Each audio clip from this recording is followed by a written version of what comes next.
नमस्ते दोस्तों, स्वागत है आप सभी का मेरे चैनल में एक और नए वीडियो में।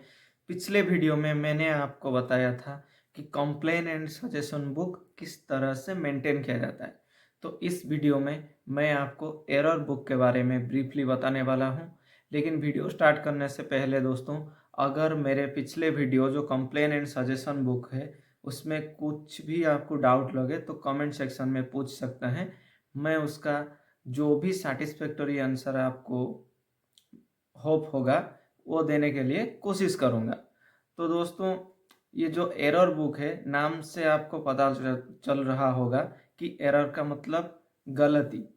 देखिए, इंसान है तो गलती होगा। तो जब भी आपका ऑफिस में कुछ भी काम आप करते हैं तो फाइनेंशियल ट्रांजैक्शन करते समय कभी कभी मिस्टेक हो जाता है। वो आपका हिसाब करने में हो, या फिर कभी कभी क्या होता है, आप डिपॉजिट जब करते हैं आपको फेल्ड दिखाता है या फिर पेंडिंग दिखाता है। लेकिन वो बाद में हो सकता है फेल्ड दिखाने के बावजूद भी जो आपका सब पोस्ट ऑफिस में वहाँ पे वो बैलेंस हो जाता है, मतलब चढ़ जाता है। आपका जो मेन वॉलेट बैलेंस होगा, आपको जो डिवाइस दिया जाता है उसका नाम है RICT डिवाइस। आप जो कुछ भी इधर कर रहे हैं वो सब आपका सब पोस्ट ऑफिस में वो उनका वहाँ पे सब कुछ कंट्रोल होता है। तो यहाँ पे आप जो कुछ भी करेंगे वहाँ पे वो सब जो आपका सब पोस्ट मास्टर होते हैं वो सब जान पाते हैं। क्योंकि वहाँ पे जो मेनली आपका जो कंट्रोल है वहाँ पे होता है, क्योंकि एक सब पोस्ट ऑफिस के अंडर में बहुत सारे ब्रांच पोस्ट ऑफिस होते हैं। आप जो भी ड्यूटी परफॉर्म करते हैं वो वहाँ पे रिफ्लेक्ट होता है।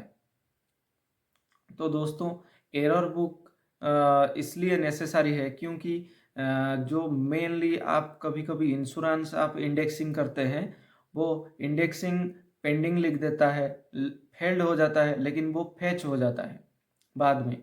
और वो बैलेंस ऐड हो चुका होता है सब पोस्ट ऑफिस में, लेकिन आपका RICT डिवाइस में वो नहीं दिखाता है।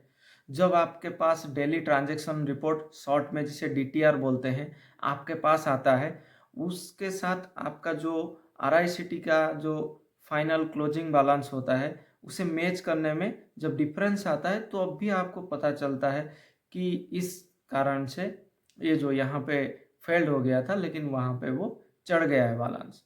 तो एरर तो हो गया, लेकिन ये आपका गलती से नहीं हुआ है। तो क्या करेंगे जब कोई आपका जो वेरिफिकेशन करने के लिए कोई हायर अथॉरिटी आएंगे, तो आप उन्हें क्या एक्सप्लेनेशन देंगे कि क्यों गलती हुई। तो DTR को पहली बात है कि वहाँ पे DTR जो भी लिखा है उसे डिटेल्ड में उस एरर बुक में आपको मेंशन करना है, डेट के साथ, कि ये प्रॉब्लम था, इतना रुपये का डिफरेंस आया था इस तारीख को, और ये उसका कॉजेस थे। कभी कभी आपकी गलती से हो सकता है। जब आप टोटलिंग कर रहे हैं तो उस टोटलिंग करते समय भी आपसे गलती हो सकता है। खासकर कब, जब आप CAC का ट्रांजैक्शन कर रहे हैं। CAC जो है वो ऑटोमेटिकली आपके जो RICT डिवाइस है वहाँ पे फेच नहीं होता। उसे आपको डाटा एंट्री एक सेक्शन होता है, वहाँ पे जाके लिखना होता है। तो अगर 1 रुपया भी इधर उधर का हो गया लिखते समय तो क्या होगा, वो बैलेंस डिफर हो जाए 1-2 रुपया का।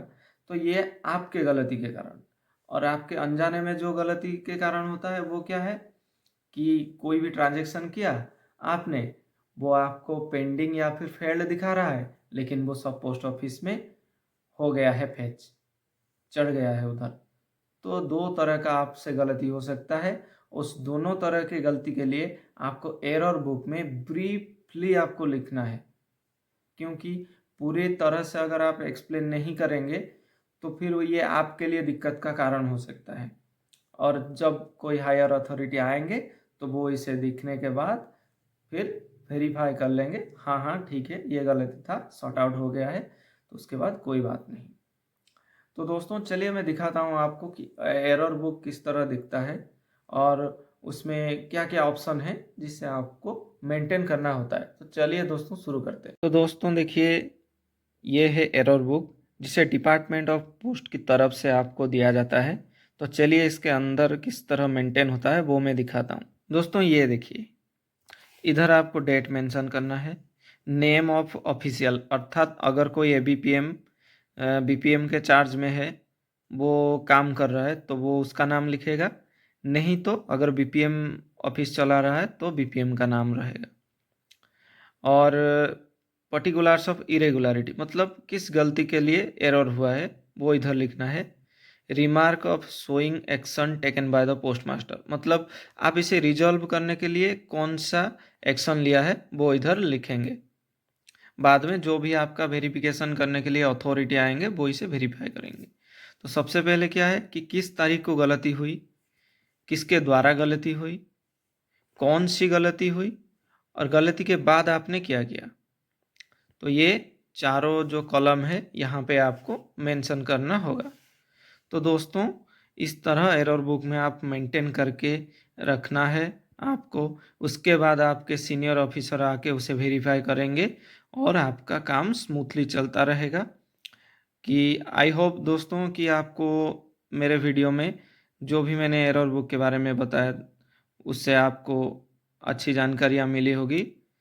आई होप आपको सब कुछ समझ में आया होगा। अगर कुछ भी डाउट होगा तो कमेंट सेक्शन में आप पूछ सकते हैं। मिलते हैं अगले वीडियो में, तब तक के लिए जय हिंद दोस्तों।